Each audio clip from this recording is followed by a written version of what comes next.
What's up, Boges? How are you doing? Thank you so much for being here. Super excited to have you today. I can't wait to speak to you. How are you doing? Tell us. Dude, what is up, Mark? I am super hyped to be here.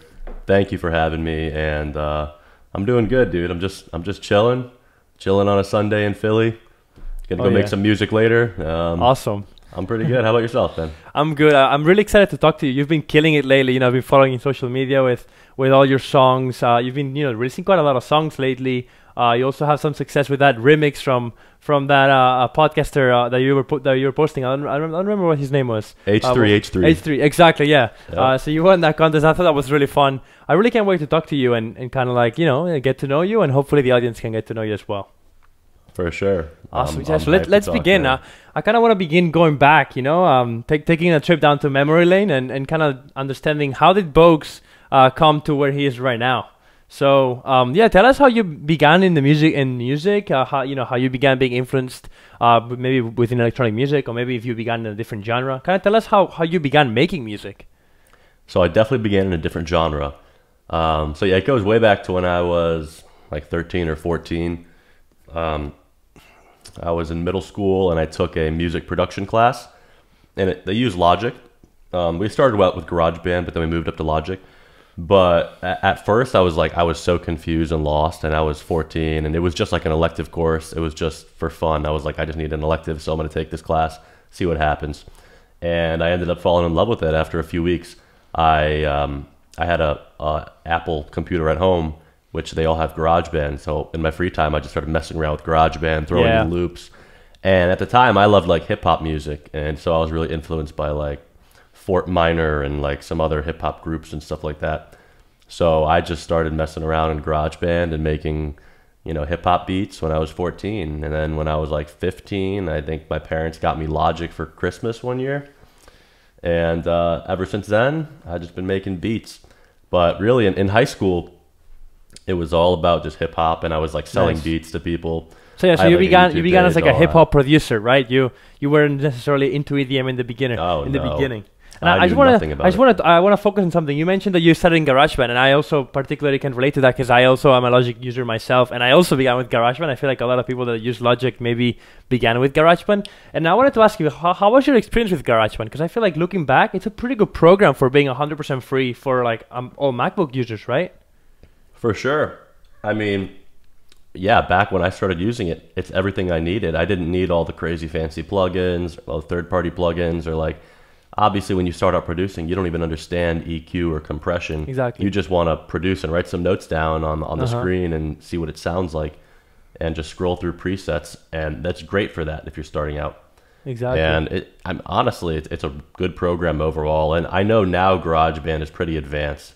I haven't looked at it too much, but I kind of messed around with it a little while ago, and it seemed like they have some pretty advanced like EQs and compression and other effects. In my case, when I began with GarageBand, I kind of I got started, and then as soon as I really got into music, I wanted Logic. But from Logic going back to GarageBand, I realized that there was actually more to GarageBand that I knew in the past. Like I could have done more than I actually did. You can actually like set like different like plugins into different channels. Like it's still a smaller version, but I think it was really cool. So it's really cool that you began with GarageBand and you got you kind of went from the smaller program back to the Logic program. Yeah. So then you were saying in high school that you were producing beats and trying to sell them in that whole game. Yeah, I was selling hip hop beats, selling online, selling them to friends. I had a lot of like rappers in my high school, and they would always come over my house after school, and it was awesome. I had a little mini studio in my room. I had a little mic set up, and I would charge for studio time. Nice. And my parents are like, "What the hell are you doing? Why are there people over here every day after school?" And I'm just like, I gotta make that bread, Mom. I was like 16 selling beats. It was dope. It was awesome. I had no idea I was gonna pivot to EDM. Exactly. Did you use like BeatStars and programs like that, or were those not in the game yet? No, I don't think it was BeatStar. I forgot the name of the marketplace. There's a beat selling marketplace. Worked similar, I guess. It was very similar, yeah, and it worked out. And I sold some beats on there, but really I sold a lot of beats to my friends and a lot of studio time to my friends. Like that was my bread and butter. But yeah. So that's how you kind of like got introduced to like engineering, audio engineering, and music production, and mixing and mastering and all of that through hip hop, right? Yep, I love audio. I love mixing vocals. Like that's so fun for me. I love doing all that. I 100% agree. I like taking vocals are beautiful. Yeah. Knowing how to take someone's voice, especially people who like don't even realize how amazing you can make your vocals sound through editing. Like people are like, "Oh, I'm not a good singer." I'm like, "Try it. Like try it. Just get in front of a mic, and I guarantee you, I can edit the shit out of your vocals and make them sound awesome." Like, yeah. And you've always done vocal recording in Logic as well, because I know a lot of people use Pro Tools or maybe use other programs for vocal recording and stuff. Always use Logic. I've never used anything else. That's interesting. All right, so let's see. So you were into this hip hop. You're kind of building your beat empire within hip hop. So how did you move to EDM or house? So I moved to EDM. Well, okay, let's take a step back. So when I went to like college-ish time, that's when I started. I kind of took a break from making music a little bit because I was focused on school and my social life and everything. And then I came back to making some EDM when I was like, I don't know, like 2021. But I wasn't making house music. I was making future bass, and I was really influenced by Flume. He was I love Flume, and just listening to his stuff when I was like 2021, that was like just life-changing to me. I was like, I gotta make stuff like this. It's so unique. The sound design is insane. Exactly. So I was making slower, like future bass, just really experimental stuff. And I feel like within EDM, future bass kind of has those hip hop influences with like halftime beats and those like more like not 4 to the floor kicks, those more hip hop style drums. So it's kind of like you went through from hip hop to house. You went through that future bass. It was kind of like a good transition process, right? Yeah, I didn't even like house music back then. I thought it was boring. I was like, bum, bum, bum. Like, what the hell is this? Like, I wanted some cool, crazy, rhythmic, syncopated, funky rhythms. Exactly. And that's when I listen to Flume. It gives you that really offbeat timing, just so nuanced and unique on all his sound design and everything. Just epic stuff. So I did that for a while. But then I did switch over to making house music after I went to my first festival. This was EDC Orlando in 2018. And that's when I saw Don Diablo play for the first time. And I've already been a fan of Don Diablo for a few months before that. And then I saw him play live, dude, and he was just playing all those future house tracks. And I was just thinking from then on, I was like, no, I'm making future house. I'm making house music from now on. And I saw Martin Garrix that night too. He closed out the set. Wow. Epic. But after that festival, it's different when you're at a festival and that 4 on the floor beat's hitting, and it's just like really you're just grooving and you're feeling it. And after that, I was just hooked. I have to say, I've also had the privilege to have seen both of them, Don Diablo and Martin Garrix, a few times, both of them. I'm from Barcelona, and they have like a really big festival there, and yeah, super cool experience. I feel like Don Diablo is really good live, and he also has really cool lighting, and his song he has like a really, like, I feel like his sets have a really cool journey to them. I also like felt really inspired. Like I would go to those festivals and come back. I'm like, I gotta make music now. Like I'm super inspired. Yep, I know, dude. And people say like, oh, I don't want to go out partying, or I don't want to go do this and that. I want to spend time making music. For me, I need to go out and spend time doing stuff.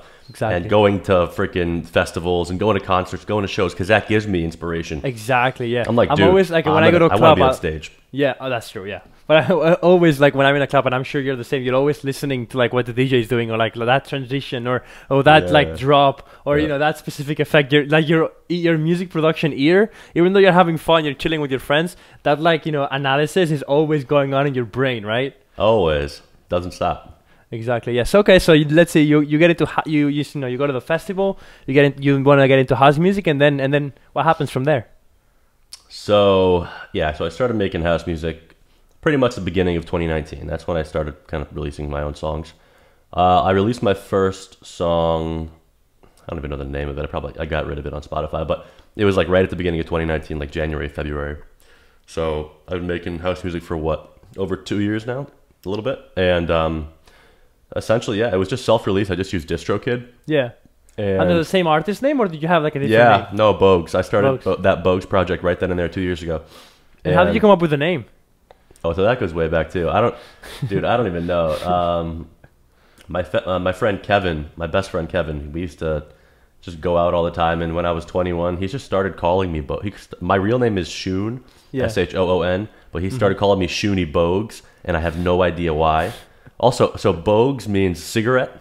It's like just a term for cigarette. I don't smoke cigarettes. Some of my friends do.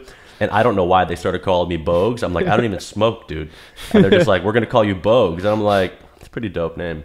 It is cool. And- It's short and it's easy to pronounce. Yeah, it's a cool. Yeah, name, well, so you you know wanna- what? It's easy to pronounce for you, but I tell you, there's a lot of people, especially out in like Europe, they botch my name. They always say Boges. I'm like, dude, Bogus. Bogus? That's My true. name's not Yeah, Yeah. because of the Well, E in the end. Yeah, or Oh, Boges, yeah. no? Yeah. Yeah, they say Bogus or Bogus. It's funny, you know. Every time I know I'm gonna get played on a radio show and the DJ's gonna call out my name, I like email them ahead of time with a little voice memo saying it's pronounced Bogues, and they still get it wrong, dude. Laid back Luke, right? He says Bogus, and every one of his radio shows he calls my name out. He's like, a new track from Bogus. I'm like, you know what? If Laid Back Luke is gonna call me Bogus, then I'll adopt that.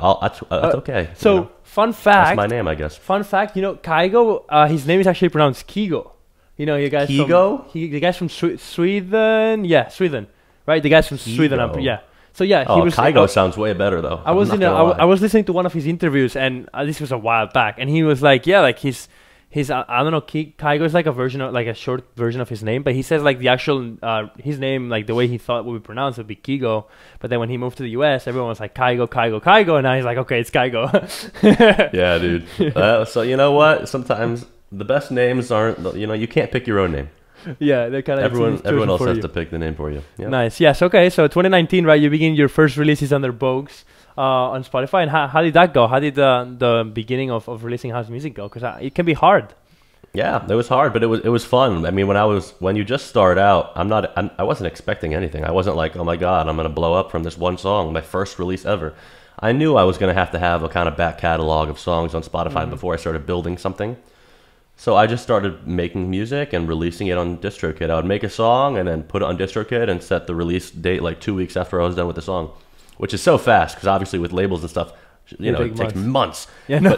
But when you're doing it yourself, I'm just like, oh, okay, 2 weeks and then it'll be out in DistroKid. Exactly. Sweet. So I did that for a handful of songs. And I think my most successful song during that time frame when I was releasing those songs is To the Moon, which it's still a bop to this day. I love it. I'm really proud of that song. And how long did it take from when kind of like, I know you already began with hip hop music, right? So it didn't take that long to learn house music because you had the principles of mixing and mastering. But how many songs do you think it took for you, or how many songs did you finish, even if you didn't release them? How many songs do you think you finished before you were like, okay, like I'm starting to feel like this is good enough to start sending out to maybe smaller labels or to DJs? Mm-hmm. Yeah, maybe like maybe 10 songs, a handful to 10 songs maybe. Before I was like, okay, I think I'm pretty getting a hang of this. But yeah, because I had that experience of knowing how to mix and master, and also just knowing the program. I mean, understanding Logic, I know how to use it in and out, and it's just like, I think that's the most overwhelming thing to some new producers. You can be really musically talented, but if you are now introduced to this new program called Logic and you're just looking at it, you can be very musically talented, but you might not be able to get over that hurdle of learning the program because it's kind of complicated. Like where do you even start? It's like with learning a new language. Where do you even start? You could be talented, but you might never reach your potential until you learn this program first.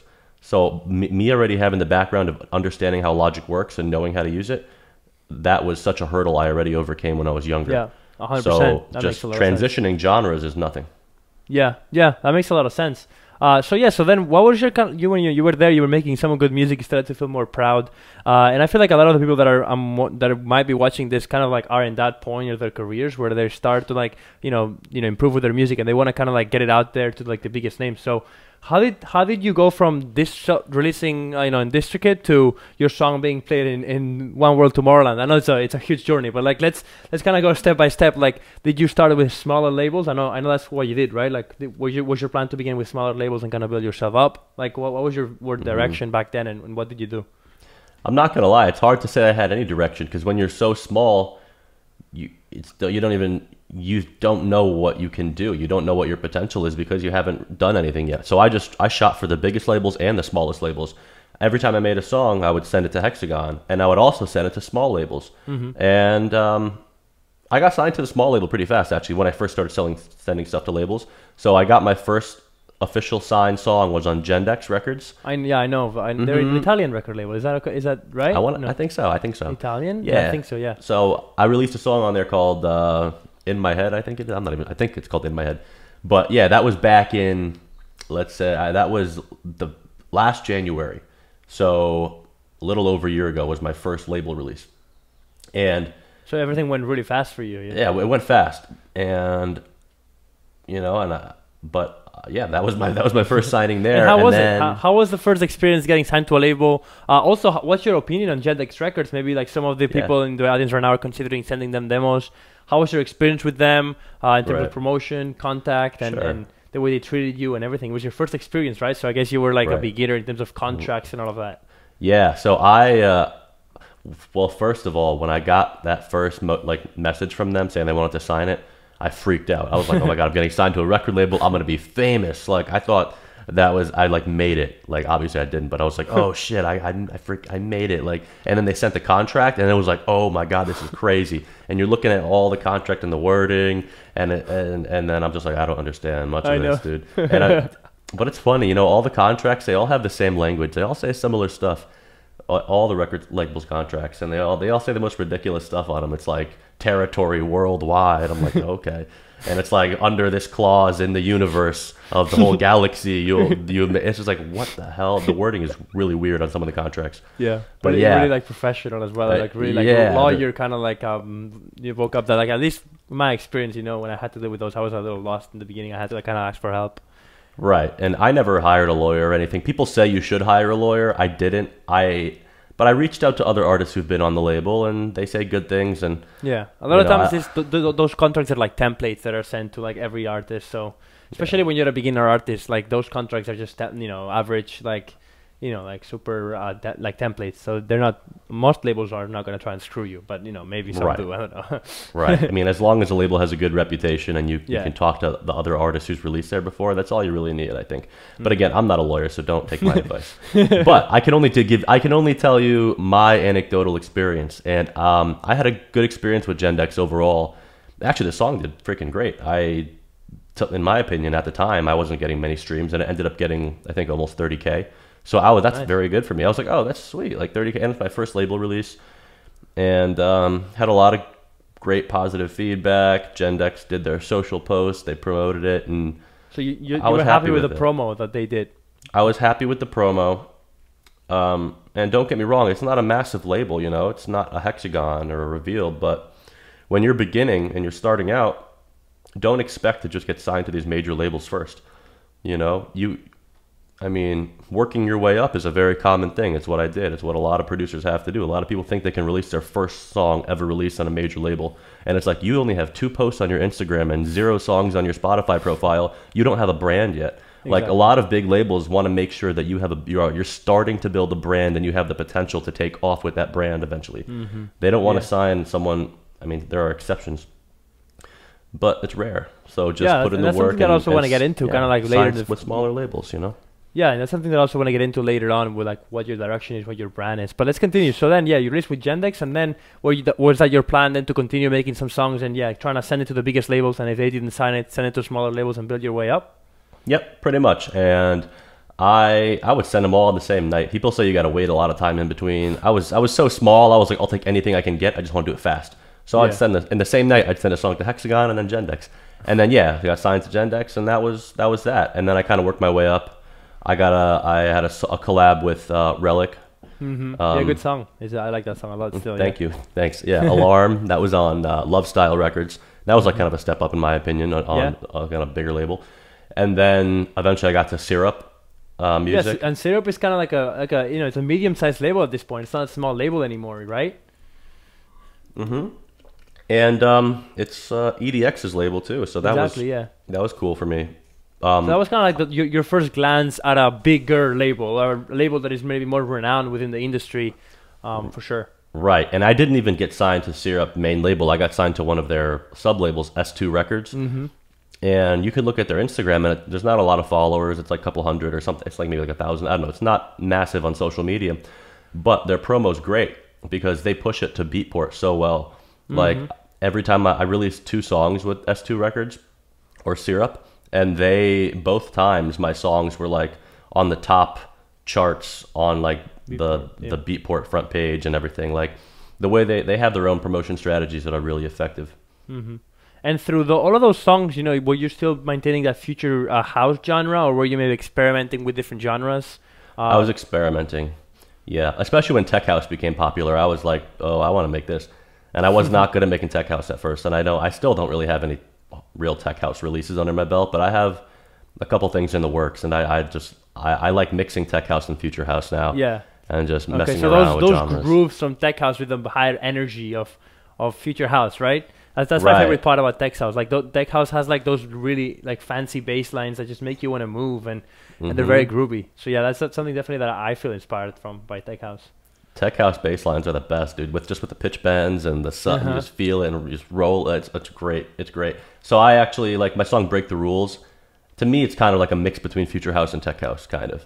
The one that came out on Gemstone, but I'm just super proud of that track, and that's to me awesome. had a little tech house influence there. But yeah, I like all house genres. I'll do anything. I've made some bass house stuff, a lot of electro house. I mean, I don't really, who cares? It's just a genre. It's just a name. If it sounds good, that's all that matters, you know? Exactly. And let's get to your track Unemotional, your first glance at, getting supported by the biggest DJs in the world. How was that? What was your inspiration behind the song? And did you think that you were going to, like when you were, making the song, did you realize that it was much better than any of your other work? And then how did you get it signed? Tell us kind of the story behind that.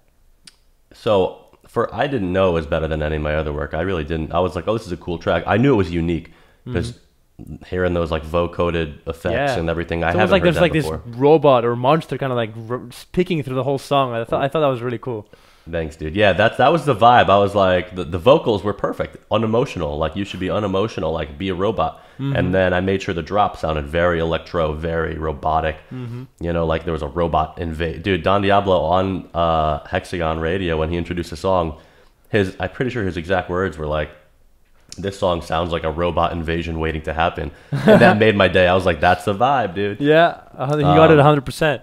Yep, he got the vibe, dude, and I guess that's why it got signed. It's because it was kind of unique more than anything. Honestly, even the mix and master wasn't as clean looking back on it now as it could have been. I could have had that kick pumping a little harder on there, to be honest.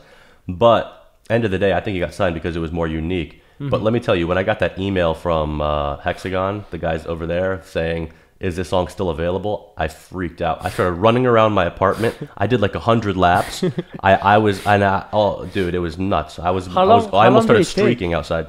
How long did it take since you sent it until they signed it? And what kind of was your process and your experience with it? So I sent that song to Hexagon, and then they replied almost 2 weeks later. So yeah, it was about 2 weeks. And it's funny. You were kind of thinking that maybe they weren't going to sign it, right? Because 2 weeks is kind of like long, right? Well, yeah, I was going to say, because also they say in their automated emails back, it says, "We will cover this with our A&R team within now and a week. So if you don't hear with us within a week, they're not going to sign it." So after a week, I was like, "Gosh, not getting it." And then 2 weeks later, they reached out to me. And that awesome. Was all the motivation I needed to know, like, I'm doing this. This is what I want to do forever now. So that I think anyone that's listening to this, what you can take away from this is that Hexagon actually listens to your songs, right? Even if they don't reply to you or give feedback, because you didn't have like a contact, as far as I know, within the record label that ensured that they heard it. You just sent it through the main demo pool, demo submission form that they have. And it's just nice to know that big labels like that are still paying attention to smaller artists that aren't signed and are still willing to give them an opportunity. Hexagon's great for that. I have no industry connections. I don't. I'm just like anybody else listening to this that wants to get signed to Hexagon. They'll listen to your track. Just keep sending it. Exactly, yeah. So now you're released with Hexagon, and now is your time to kind of like start, getting yourself out there. So how did you, get in contact with all those other big labels? Did the fact that you, were signed to Hexagon help you get in touch with labels from Hardwell or Laid Back Luke and stuff, or was it also where you just were submitting through the main demo submission and your songs were just good? Main demo submissions. I don't know if it's because the song. I don't know if it's complete coincidence that I got signed to those labels all at the same time, but what I would do is after I got signed to Hexagon, every time I sent an email out to a new, like another A&R, right, at like Revealed or somewhere else if I had the email contact, in the email of the message I would say Boges, and then in parentheses I would put like Hexagon artist or supported by Don Diablo in the email subject line. Yeah. So I think when A&Rs are scrolling through their email, hopefully that catches their eye and makes them at least listen. Exactly. So maybe that helped. because right after that, like a month later, I got signed to. Actually, it was before my song came out on Hexagon, but after I got signed to Hexagon, the in between time, that's when I got a track signed to Revealed and Gemstone, Gemstone, and then you did Mixmash soon after. To Mixmash and Future House Cloud or something like that, right? Yeah, and then you just were bouncing around from those for those big labels, which is awesome, and that kind of shows that you were really motivated because you had a lot of demos. It wasn't like you got one song signed and then you were like, oh crap, I gotta make more songs. But you really had a lot of demos ready to start sending out, right? Were you just making music every day, or kind of what was like your process there? Were you just super pumped and finishing a lot of songs? Yeah, man. Well, that's one of the good things about quarantine and coronavirus. That's one of the only good takeaways, I guess. It gives you some time. I work from home 100%, 40 hours a week from home from my day job. But, when I have downtime, I'm just making music. Or every night, I'm just making music. I'm just locked in the studio, and I was just making songs every day. And especially after I got my one signed to Hexagon, after that, it was like, I'm just going to make a new song every freaking day. And I would just bang out songs. And some of them would take weeks. Some of them would take a couple days. Nice. And what did you do in terms of vocals? Did you work with vocalists for original vocals? I know some bigger labels don't like you to use splice vocals, but did you use vocals from Splice, or did you mix it with original vocals? Yeah, I've always used vocals from Splice. Only a couple songs I haven't. I think only one of my release songs I haven't. The one Salvo, featuring right? Salvo. Yep. Yeah, really nice Great singer. Yeah, I like her, yeah. Oh, dude, awesome, great voice. She crushed it. And that's the only song that I haven't used a Splice vocal, I think. Wow. I have another song coming out with her next month. So that's obviously with her vocals. But besides that, I use all Splice vocals. Nice. So, it just shows again that you can use Splice vocals as long as you find a way to make them original, right? I'm assuming you didn't go for the most popular, Cara sample packs from Splice. You were probably trying to find something more unique. Yeah, it's all about, if you hear that vocal on other songs, it's kind of just like, maybe just kind of stay away from it. So, yeah, but there's endless amounts of vocals on Splice. You don't have to use the most oversaturated Cara pack. You can look up on Splice vocals, and instead of sorting by popular, I sort by new. So I get all the brand new vocals that are just getting uploaded on Splice every day. And it's like, no one have used these yet, so I'm going to get these first. Awesome. Yeah, so right now, that's kind of like the journey, right? From the beginning until now. It's awesome that we got to see it in so much detail and we got to learn. So we get to the present now. Where are you at right now in terms of your career compared to where you were in before? And kind of tell us maybe your favorite releases and your favorite experiences of now as a music producer that is being supported by the biggest artists. Kind of tell us maybe your experience, maybe some tips on what to do, and if you get to where you are at, and share how you feel about your career. I feel pretty good right now. I have no idea where it's going to take me, but I just got to take it one day at a time, and I think people have to understand there's going to be ups and there's going to be downs always. I got a bunch of songs signed at once, and I just released a couple songs recently, but I'll tell you right now, I don't have anything lined up except one song next month. I have a bunch of demos just waiting to get signed. So I feel the stress of that, and it's like, you're going to have those times, and I'm sure I'll pick it back up again, and I'll put a bunch of releases out maybe in the summer or next fall. But right now, even right now, it's a little slow for me. So everyone has to realize there's going to be ups and there's going to be downs. There's going to be times where you're so motivated, and every song you make is a banger, and it gets signed to these big labels, and then you can have a couple months where you're just not feeling it. But I think the best thing that has worked for me when I get in those zones is to just actually get away from music and do other things. So I notice when I'm in like a creative rut, and I hope I'm not just going off a tangent here. I'm just giving random advice here, but awesome. Yeah, it's awesome. Yeah. Okay. So yeah, whenever I feel like I'm in a rut musically and I don't have that motivation or that creative spark going, I do other things. I'll go exercise. I love playing basketball, so I'll go to the park and play ball. I will, just go for a walk. I will do anything except music. And sometimes I need to just not touch my DAW for days. I need to give it a week off. I agree 100%. And then you come back with a new perspective, fresh ears, new inspiration. You know what I mean? It's all about balance. Yeah, I was just saying how we're all human, and sometimes we're going to be inspired and uninspired. And because you're very inspired, you shouldn't feel like you're, maybe the most talented. But at the same time, when you're uninspired, you shouldn't feel like you're the worst and you should just quit. It's all about finding that balance, right? And understanding that we're all human and we all go through ups and downs.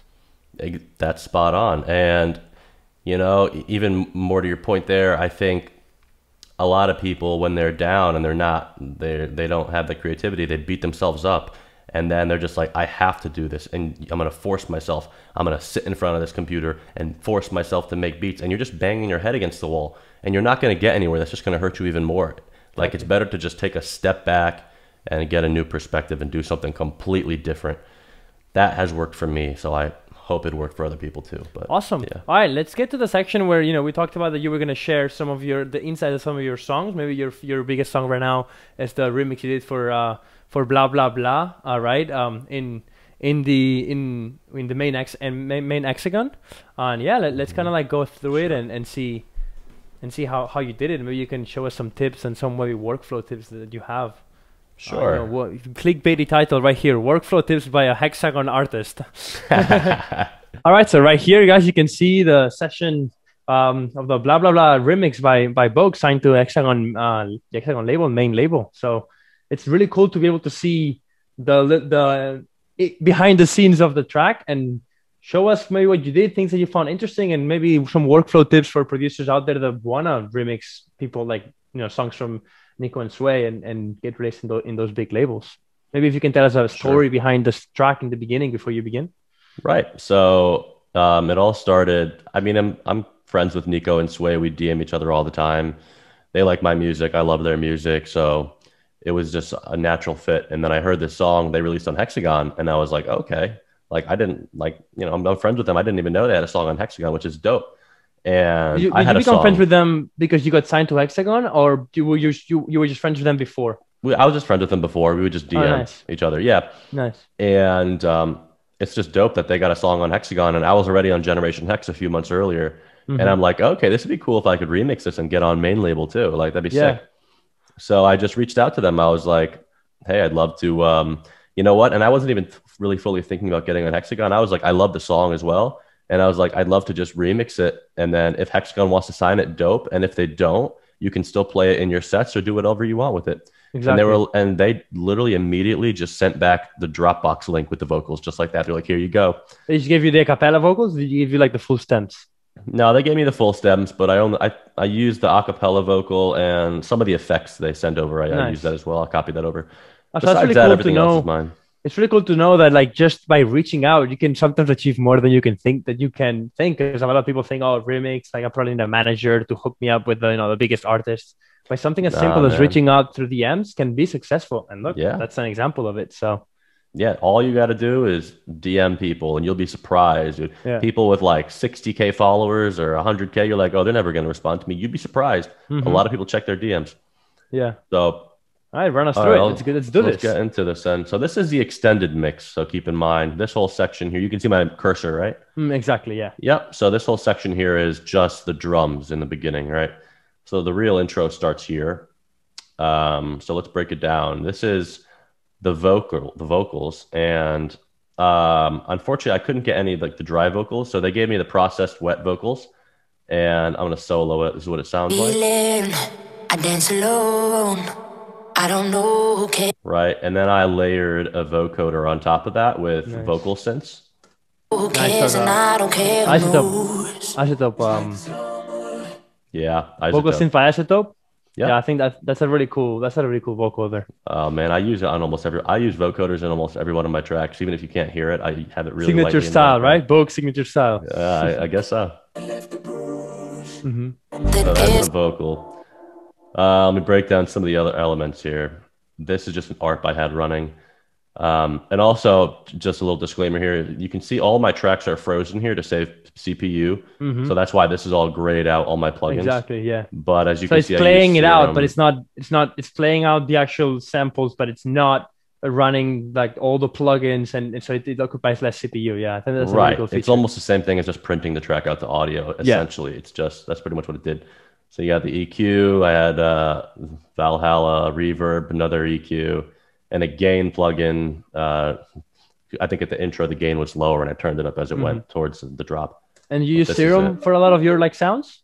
Yeah, a lot of, but I'm also very sample heavy too. I like a lot of the vocoder stuff. I find cool samples and manipulate them. Oh, nice. This is awesome. The ARP going through the beginning. Just builds up. This is, I want to say this is the respace. Yeah. And then look at the automation. Yeah, I think I automate the cutoff and low cut, high cut stuff. It opens up out here. Nice. So it really opens up.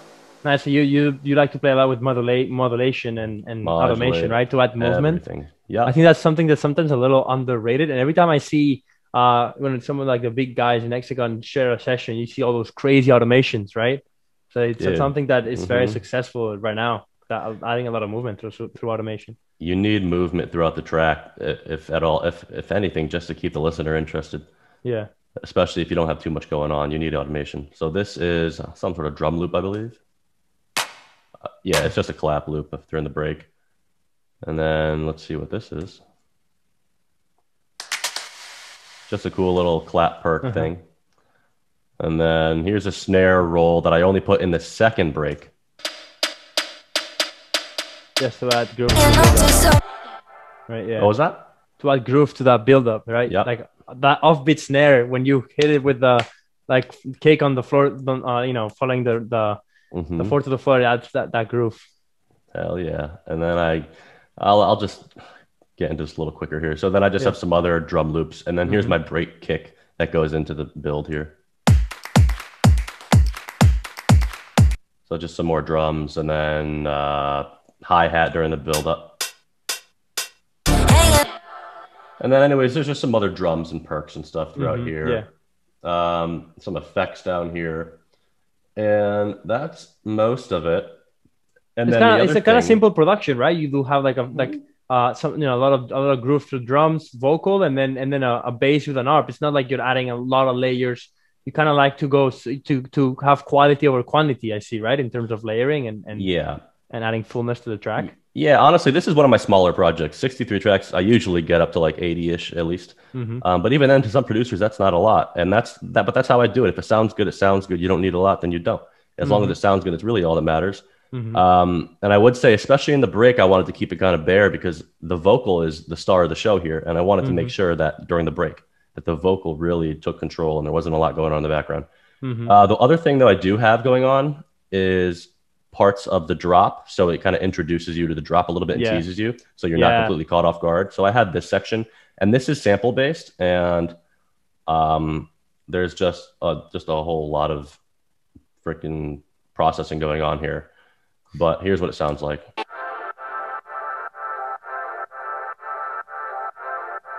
And then it builds. Yeah, that's the chop that we hear in the... So how did you get that chop? Yeah.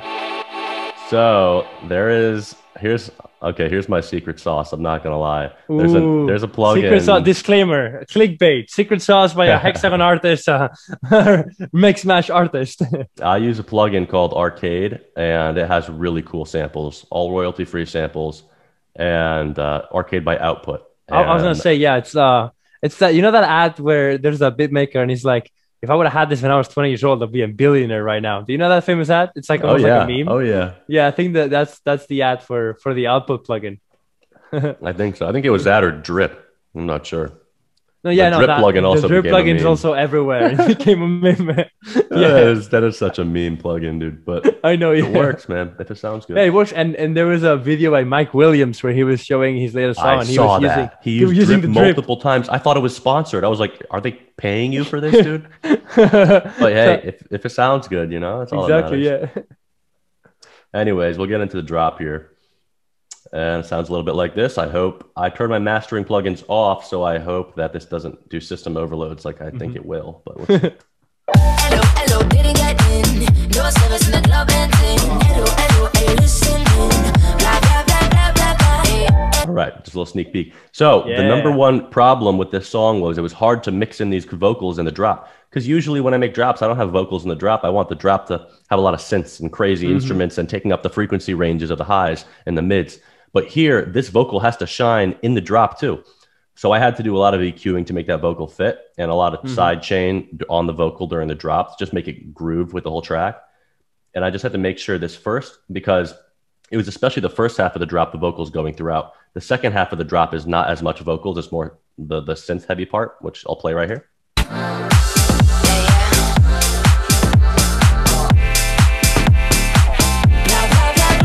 But you only have that blah blah blah blah. Besides that, it's just synth heavy. And what Also, was your process on having vocals in the drop? Like, how come you decided to have those vocals be in the drop? Did you think they were very catchy, or? Well, that's how the original was. The vocals are in the drop in the original song, Okay. and I would have had to drastically change the arrangement if I wanted to do something different. If I wanted to use the drop vocals as a build-up, then the song would be way longer. I didn't want to mess with the arrangement too much. I wanted to keep the arrangement kind of the same as the original. Okay. So I decided I got to find a way to incorporate this into the drop. And how it sounds. Hello, hello, didn't get in. No service in the club and hello, hello, are you listening? Blah, blah, blah, blah, blah, blah. So I'll I just feel like highlight. in this drop, a lot of what drives the drop and the first thing that caught my attention was the groove. So the drums, but also that bass line. So if you can show us maybe how you Sure. came up with that, I think that's really, really cool. But feel free to kind of show us your workflow as you wish. I got you, man. Oh, those automations I see. I see those It's all bends. pitch bends, right? So this is the bass line. It's 3 layers. I have a sub layer down here. I have what is this? The high layer, and you could. I'm not going to unfreeze this, but if I showed you the EQ, you can imagine it's just I'd cut out way of the lows, and then I have the main bass, which I cut all the sub area and a lot of the highs out. I shelved out a lot of the highs, so it's just. So you made a lot of space, mid-level. right, with your EQ. You kind of like took away all the frequencies that you didn't want to focus on, and you were like, okay, the low bass will only have low frequencies, the mid bass, mid, and the high. Yeah, that's a really smart. And EQ I'll do a pretty sharp slope to cut out the lows and the subs. But when I shelve out the highs, I just do like a little shelf. I don't cut it out too hard. too much. Yeah. Okay. Because then it can just kind of sound off and unnatural. Anyways, this is the bass line and the piano roll. And if I go over to pitch bend, this is where all the magic happens. All these different pitch bends. So I'll play it. I'm going to play it with some drums in the background. Yeah.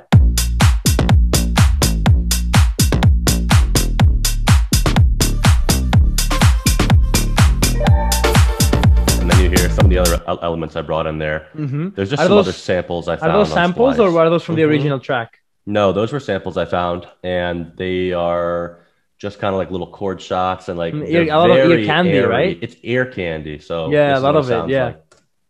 The drum is very simple, essentially, right? But the ear candy is what drives through the song.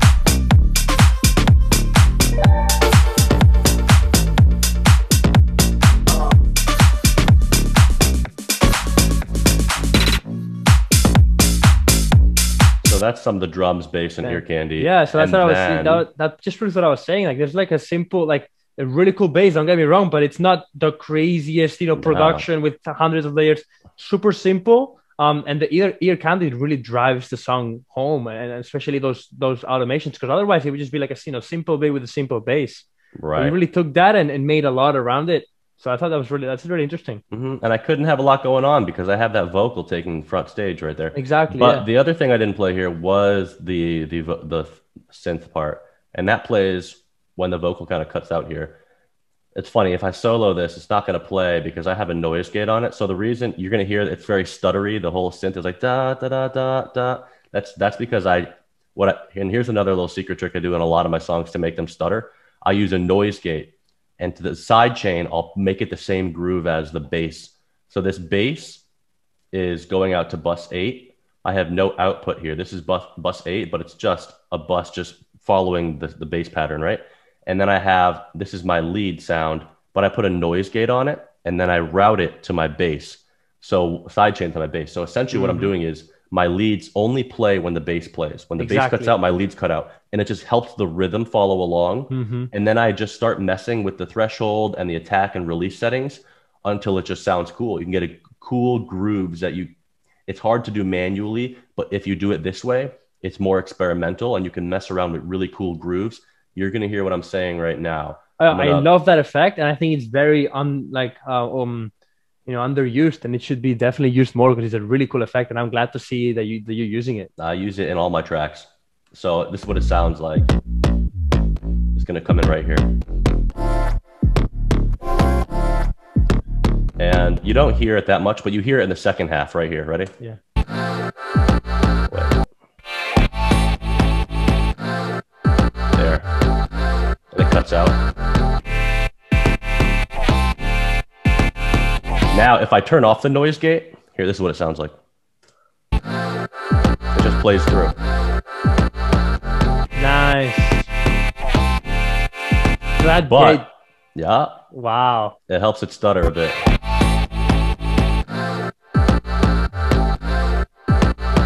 Yeah, and that adds a lot. Oh yeah. So it just helps out with the groove. 100%. So then overall, the drop is like this. Hello, hello, didn't get in. No service in the club and thing. Hello, hello, are you listening? Blah, blah, blah, blah, blah, blah. Hey, hello, hello, why you checking in? You only calling cause you want one thing. Hello, hello, are you listening? Blah, blah, blah, blah, blah, blah. Yeah, yeah. Blah, blah, blah, blah, blah, blah. Yeah, yeah. Blah, blah, blah, blah, blah, blah. Vision from up above. And then we get to the second break, and it's not that much different than the first break. I changed the automation up a bit on opening the bass up earlier, and I added a kick drum from the start. I added more drums here, but overall, it's To keep the similar. groove going, right? Yeah. Yep, just to keep that groove going, just to keep the song moving along. I didn't want to kill the rhythm all the way, so I kept a lot of drums going in the break here, and then And I can feel the There, come rhythm in. rushing through my blood. Similar drums to the drop. huh? Similar drums to the drop, or did you find new samples? Now you know the drop is almost identical. I added some different effects. Hello, hello, didn't get in. I had some white No noise service in there. the club and thing. But honestly, it's very almost identical to the first drop. So yeah, that's kind of a walkthrough of that. I'll go through the mastering chain next. Yeah, I was but- gonna say you master your own tracks, because I know a lot of producers maybe send it out to mastering engineers, and some don't. So what's kind of like your opinion on that?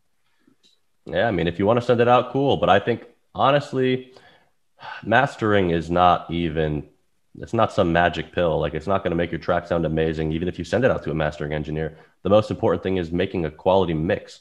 Having a really well set up mix will help you have a good master, have a loud song. You have to have the mix tight and know how to EQ and compress and make everything fit in the frequency spectrum and fit, in terms of having peak loudness and knowing where those transients are coming in and make sure it's not too crazy with transients or not too squashed.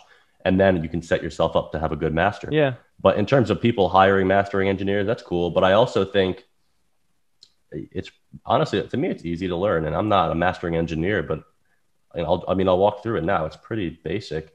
First thing, I put this gain plugin on because if I didn't have this on, it may be clipping at some points right off the bat from the start. So I wanted to turn it down 5 dBs. And then I think I actually automate some of the gain throughout the song. Yeah. So before the drop. Yeah. Right. So, and it's even a little louder in the drop. So it's negative 5 dBs throughout the break. And then as the buildup starts here, it goes all the way down to 8.8. And then when the drop hits, it goes up to negative 4 dBs. And then same thing happens throughout the second drop, right? So there's that feeling of the drop being bigger, right? Than the verse and the drop hitting harder. Right. And then next in the chain, I have Endless Smile. So I'm sure you all know what that Love is. that plugin. Right. And I just have it on the normal fist in the first setting, fist in the air. And the first drop, I have it going all the way up to 60. Second drop, I have it going up to 70% wet. Next, I have, this is a cool effect. This is, what is this? Isotope Mobius filter. Oh, wow. I've never seen that plugin. Yeah, it's a cool filter. And it makes it just sound really, really freaking cool. Let me show you what it really sounds like. So I'm gonna just play this. If I put it all the way to mix it 100%. Whoa. So it's this filter that just goes. Yeah. And you can speed up when you take the speed from 0 all the way up to 10, which I did here. I automated that. And that's why in the second buildup, the buildup is different. It does this weird thing going into it. Really subtle. I don't know if you hear that. Yeah. Did you hear that? Yeah. Yep. That's awesome. So that's that. And I automated a couple things on that filter, the mix and the speed and everything. Next we have Ozone Imager. Why did I don't know why I had this. Oh, I think it was okay. So another thing I do is during the build up, going into it, I make things more mono. More mono. So I collapse things to mono a little bit, not all the way. You don't, that would sound just weird, but I do it like -50. So it's like halfway to mono. So everything's really wide and stereo in the build up. And then as it's getting closer to the drop, I want to make it in the center a little more. So when the drop hits, it just feels like an explosion out to the sides of your ears. You know what I mean? So you're lowering the volume, filtering the frequencies, and making it more mono, right? So you're really making that thin, so that in the drop, it's like an explosion in comparison to what I was going for. Right. What it was coming from. Yeah, that's a really smart trick. And then what I do in the buildup is I start to dip out a lot of the low frequencies. I don't do it on the master here. I do it on some other songs, but on this one, it's not on the master, but it's in like the bass, and I do a lot of automation on the other individual tracks and slowly move out those low frequencies and cut them. You know what I mean? Mm-hmm. Yeah. And then, so next we have another Ozone Imager, but this is for widening it just throughout the whole song. So I take everything.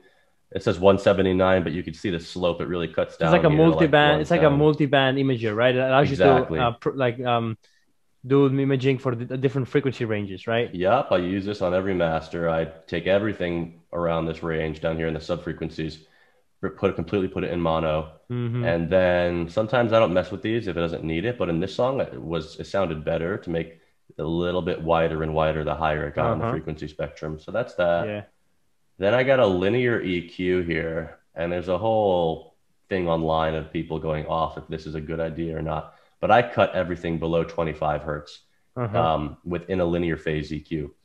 Because to me, and you can't hear anything under 25 hertz. You can't even feel anything under 25 hertz. That's my experience. And then when I cut that frequency out, the song just sounds a tiny bit cleaner, and it also doesn't mess with all the compression and the stuff you do after this. Mm-hmm. So essentially how it works is if I didn't cut this out, there is frequencies and there is energy down here, but I can't hear it and feel it. But the DAW recognizes there's this energy down here below 20-ish hertz. And when you put a compressor on it, it's reacting to all the energy, including what's down here. And I don't want it to react to what I can't even hear. So I cut it out first. So I get rid of everything under 25 hertz. And my question would be, what's the difference between a linear phase EQ and a regular EQ? That's a good question. So from my understanding, any EQ kind of messes with the phase when you start cutting stuff out.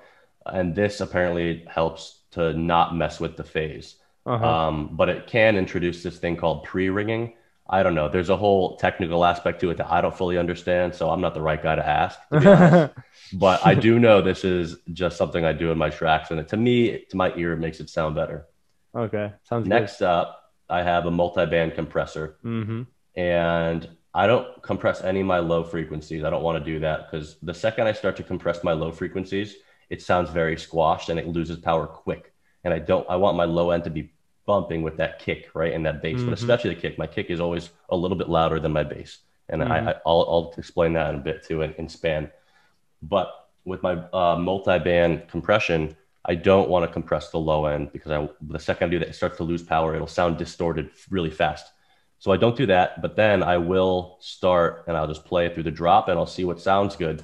And I don't need someone to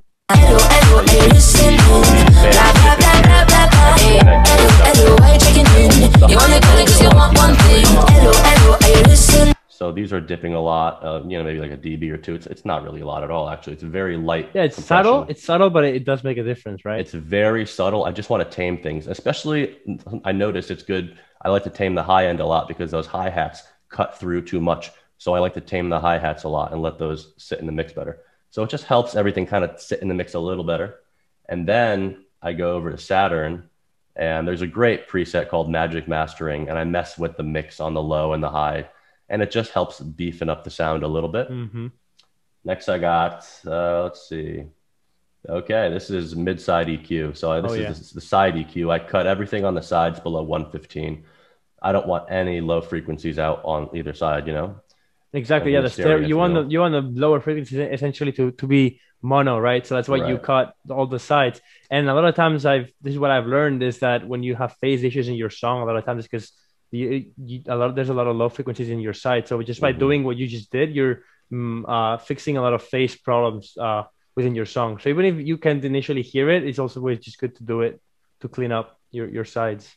For sure. Definitely. And I already did that in the Ozone Imager, but I wanted to do it again just to make Just sure. in case. Yeah, yeah, yeah. And then I also boosted the sides, the highs on the sides, just by Okay. 0.75 of a dB. It just sounded a little more crisp on the sides when I boost it. Mm-hmm. All right. Next, I have a clipper. So this is where you get into the clipper and clipping and limiting at the end of the chain here. So this is the T-Rex Classic Clipper. I use this before my limiters on every single song. I keep the slope at 0.7. If you put it all the way at 0, then it'll just clip it and cut it off completely. But as you move the slope down like this, it'll round off the transient. So it sounds a little more natural. It doesn't sound like you're chopping off the transient. But Mm-hmm. overall, I like the way the character this gives when it chops off a transient. It just gives it a kind of a nice character and sound. So I just put it on usually 0.7-ish. I'll turn the output down to -1 to give me a little bit of headroom before I hit the limiters. And then I just mess with the gain until I see a little bit of reduction and until it sounds like it's getting pushed a bit. And usually I do like 2 to 3 dBs maximum of gain reduction here. Mm-hmm. Listening, blah, blah, blah, blah, blah, blah. Yeah, yeah. Blah, blah, blah, blah, blah, blah. So you see every once in a while it dips down to 2 or 3. Mm-hmm. So that's doing some gain reduction there. And then I hit my 2 limiters at the end and I use Pro L2. So you do Love two this limiters plug. instead of hitting one harder. You prefer to do the two and have them each do a little less work. Exactly. Yep. I always have 1 clipper and 2 limiters. And I have this just on transparent mode. And then let's see how much gain reduction this is doing.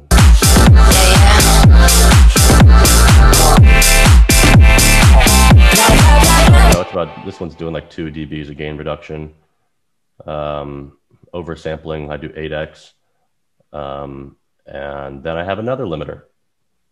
And this is the one where I put it on this setting, EDM punchy. I love this setting. It really makes it pop. Mm-hmm.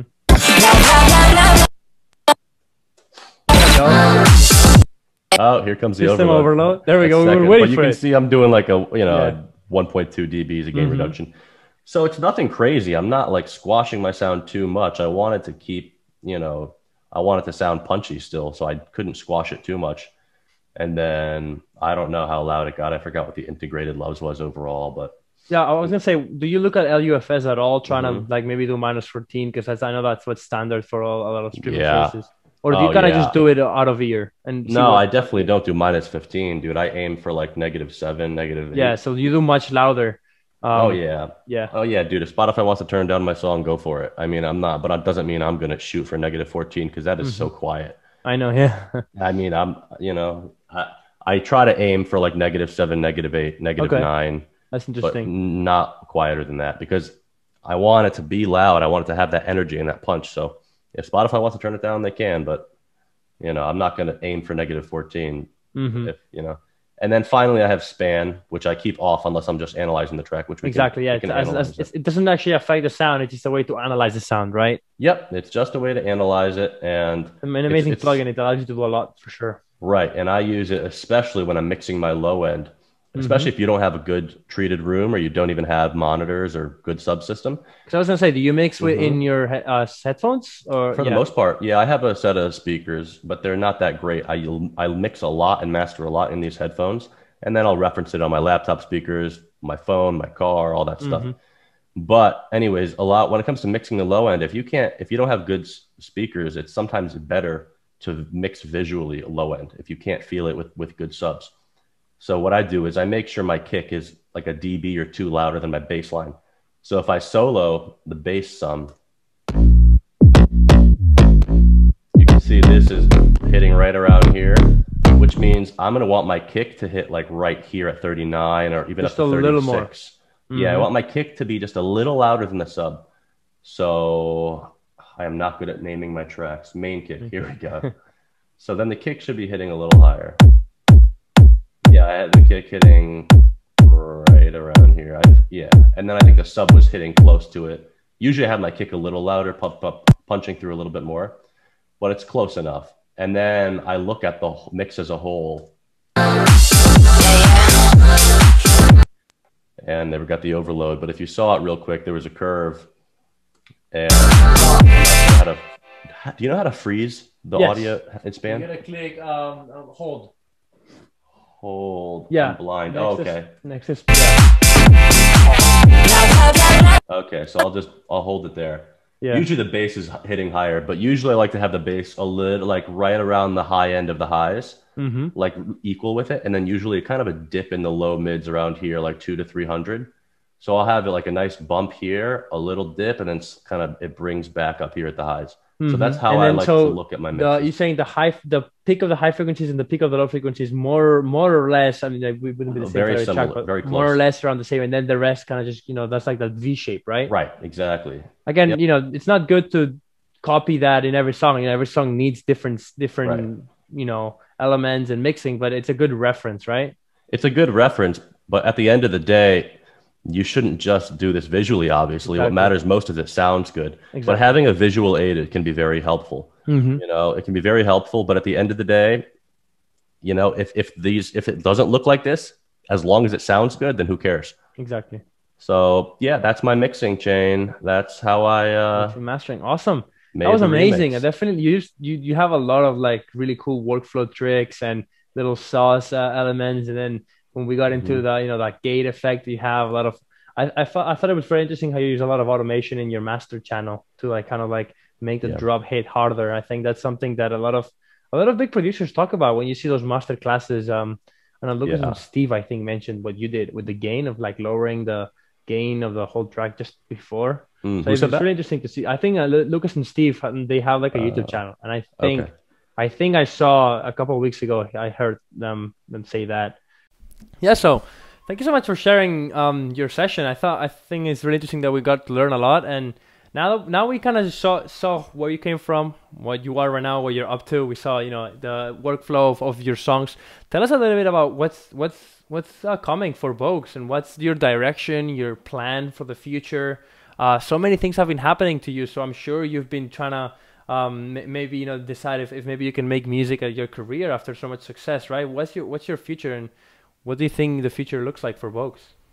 So yeah, the future, I mean, who knows? Nobody really knows, but at the end of the day, I'd love to make it a full-time job, and I think the next step for me is when things open up again, that I can get some gigs under my belt. So I'm talking with a couple of clubs right now, and trying to get some gigs. But there's also one in Connecticut called Shrine at Foxwoods. It's a club I used to go to all the time, and I'm hoping I can get a gig there when everything opens up.